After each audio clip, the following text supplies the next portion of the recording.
Looks like Marjorie Taylor Greene is doing projection once again. So now this is following the not guilty verdict of Kyle Rittenhouse. So now, look, he was found not guilty by the jury on all the charges, completely walks. And yet Marjorie Taylor Greene nonetheless believes that that the communists in the Democrat Party will still be using the case of Kyle Rittenhouse to take your guns. I kid you not. Here's what she tweeted. It's a long tweet storm. We're going to go through and kind of detail every single one of these. So strap in for this one. She tweeted, "The radical Marxists in this country are currently building their attack to dismantle the Second Amendment.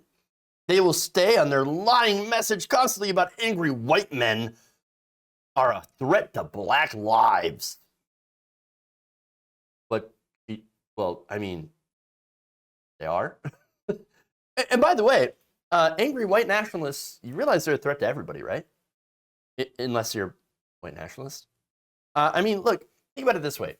Far-right white nationalist groups have actually been killing people, not just black people, but white people, white police officers. Look at the J6 rioters. They went and attacked police officers, nearly killed one. But yeah, sure, go off, right? And by the way, the 3 guys that Kyle Rittenhouse had shot were also white. I don't think, did she know that? Does she know that? Even though you could definitely make a good case that he wanted to go down there and hunt some black people, he ended up shooting 3 white people who were supporting Black Lives Matter. So now, speaking of Rittenhouse, she said, "Their fake outrage and lies about Kyle Rittenhouse is their vehicle on the road to disarming America." All right, so let's talk about fake outrage, right? Marjorie Taylor Greene is mad about things that aren't real. I mean, there's no Jewish space lasers. There's no communists in the Democratic Party. Okay? Let's be honest. Communists hate the Democrats because they're too far to the right. They're too capitalist and too captured by corporations and corporate interests. Honestly, there are no communists in the Democratic Party. It's just not a thing. Not a thing. But she goes on. "This is all lawful gun owners and freedom-loving, God-fearing Americans. Do not, I repeat, do not fall into the trap. This is a time of great testing. You have a duty and responsibility to our future to not be baited into the awful lies and insults that are being hurled in your face." Now, I'm guessing that this is like her trying to say, hey, conservatives, don't go out there and shoot people. Well, I mean, I guess I will endorse said message because I don't want white nationalists going out there and causing violence and using their guns either. Unfortunately, that seems to happen too much. But again, as far as like this goes back to the victimhood mentality. Okay. Oh my God, the insults, the awful lies, they're being hurled in our faces every single day by the godless baby-killing communists. Do you realize that you're doing the exact thing that you were mad about? Do you not see that? Do you not see that? Do you not understand? Now, the closest thing that I can think to deciphering this nonsense is Kyle Rittenhouse. Because, again, that's who she's talking about, right? Well, a lot of people call Kyle Rittenhouse a white nationalist. So now for me, I think, okay, is Kyle Rittenhouse a white nationalist? I don't have a definitive answer on that. But for me, what do you call people who hang out with the Proud Boys? I mean, and in case you're thinking, what do you mean? Proud Boys say that they're not white nationalists. They even have a person of color as their president. What are you talking about? Their deal. I mean, their leader. Their leader. He's not even a white person. What are you talking about? Well, let me give you some details from the Southern Poverty Law Center. Rank and file Proud Boy leaders regularly spout white nationalist memes and maintain affiliations with well-known extremists. They are known for anti-Muslim and misogynistic rhetoric, Proud Boys have also appeared alongside other hate groups, extremist gatherings such as the Unite the Right rally in Charlottesville. Other members of the alt-right have said things like this about Proud Boys, by the way. So this is Brian Brathovd. He was on a recent, well, not recent, sorry, but he was on an anti-Semitic podcast, so that can tell you something. Here's what he said about the Proud Boys.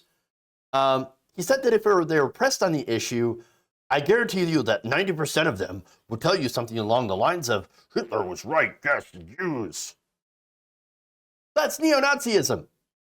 That is white nationalism. Right there. Literally one of the most heinous things that you could say.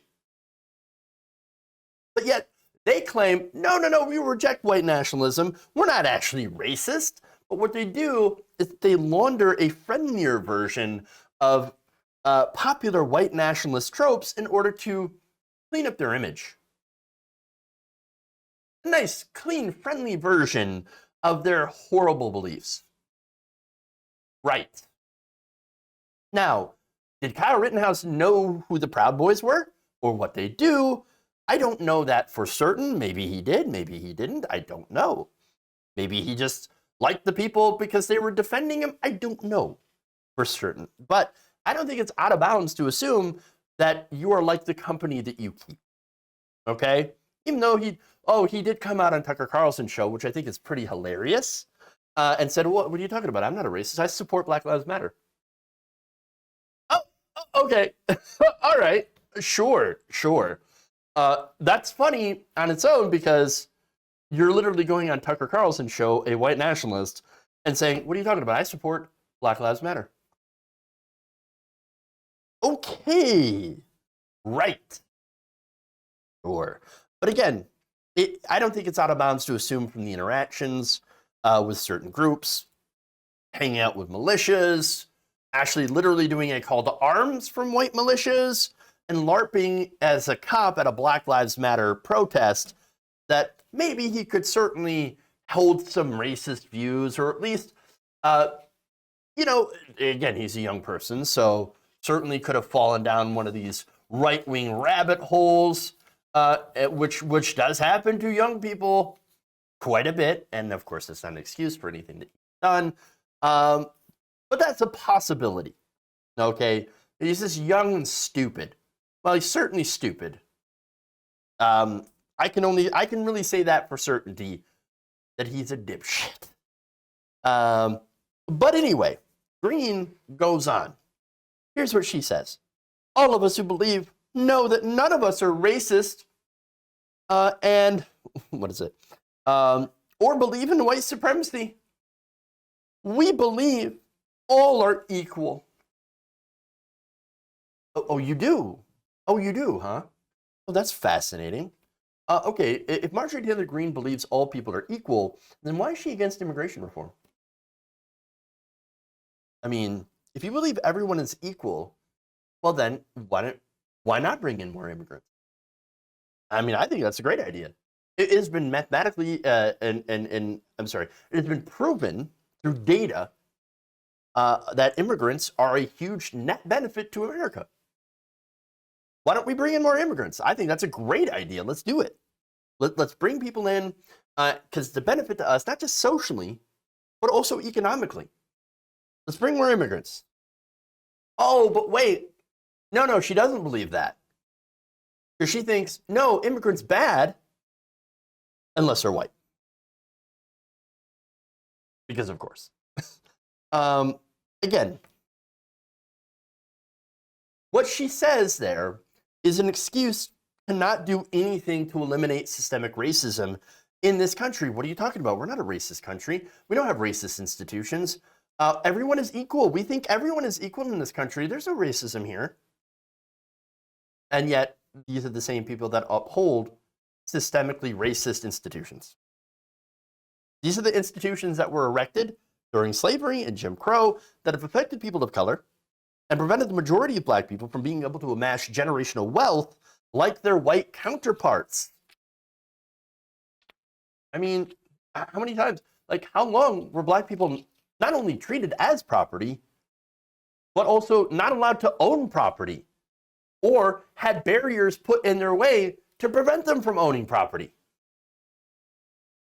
Things like redlining, for example, poorly funded schools, lack of opportunity for people in those communities, not hiring people because of their names, they sound too ethnic, or arresting little black girls and boys in school for maybe some outbursts, or even making rules against letting little black girls have their natural hair. School to prison pipeline, et cetera, et cetera, et cetera. This happens all over the country and is enabled by members of the far right. And yet goes on to claim the Democrats are opposing gun rights because the guns are holding back a quote unquote communist revolution that is being waged with help from the media. Ah, yes, the media. The media is helping the communists. And the communists are going to try to have a communist revolution with guns. Wait, that doesn't make any sense. Hold on. How else would you have a revolution? It doesn't make any sense. But by the way, what media is communist? MSNBC and CNN are massively corporate. They want lower taxes in themselves, less regulation. There's nothing communist about that. Come on. But finally, let's go to the coup de grace. Okay. She says, they want a race war in a country where we aren't racist. Protect yourself with the full armor of God. No. How about no? So here's the thing. The only people calling for a race war are members of the right wing. So there's this, decent sized contingent on the far right. It's like they want a race war. They can't wait. They want it. Well, most of the American people don't. The vast, vast majority of people are like, no, are you insane? No, of course not. And look, again, the reason is so they can keep certain people in their place. Now, again, as I mentioned, the vast majority of this country are not racist. Now, there are a lot of people who do unknowingly benefit from some of the racist institutions that have not been dismantled. And so, let me give you an example, right? White areas do tend to have more income, better schools. Better schools, better education, better outcomes, less crime. And of course, if you have less crime in these communities, you have a less need for policing. Okay, and so you don't have over-policing. By the way, if you do over-policing, guess what? You're going to find more crime. Which is kind of like a self-justification, kind of a vicious cycle here going on. But now you have black areas that have the complete opposite. End up having, poorer schools, less opportunity, less education, more crime, which leads to more police, more incarceration, more distrust towards those communities or the people that are represented in those communities. For example, Ahmaud Arbery was literally chased down and shot to death by 3 white men because they thought, well, he's black, he must be doing something wrong. Because he's running.